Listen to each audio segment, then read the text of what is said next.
salah satu aturan untuk para pemain di ajang Piala Dunia, yaitu tidak diperbolehkan memakai perhiasan. Jules Koundé sempat membuat laga Prancis versus Polandia pada babak 16 besar Piala Dunia 2022 berhenti puluhan detik. Alasannya karena Jules Koundé memakai kalung emas saat bermain. Awalnya sorot kamera sempat menunjukkan Koundé memakai kalung saat berduel dengan pemain lawan.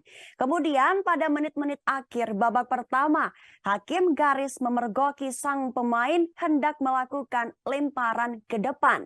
Hakim garis dan wasit utama meminta Koundé melepas kalung tersebut, namun ia tampak kesulitan. Kemudian bantuan dari staf pelatih Prancis datang untuk membantu. Laga kembali dimulai dari lemparan ke dalam. Mengapa pemain sepak bola dilarang memakai kalung saat bermain? Sebenarnya bukan hanya kalung, tetapi juga perhiasan seperti anting-anting, gelang hingga cincin.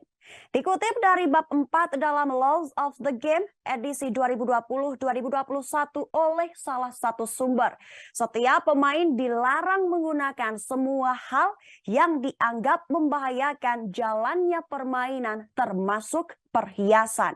Benda seperti perhiasan memiliki resiko untuk tersangkut di anggota tubuh pemain lain atau melukai lawan ketika berbenturan fisik.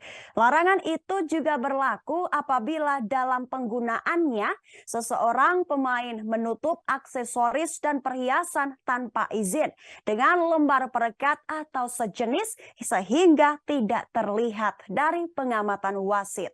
Jika seorang pemain diketahui mengenakan perhiasan ataupun aksesoris semacamnya, maka wasit dapat memerintahkannya untuk mencopot hingga mengeluarkannya dari lapangan.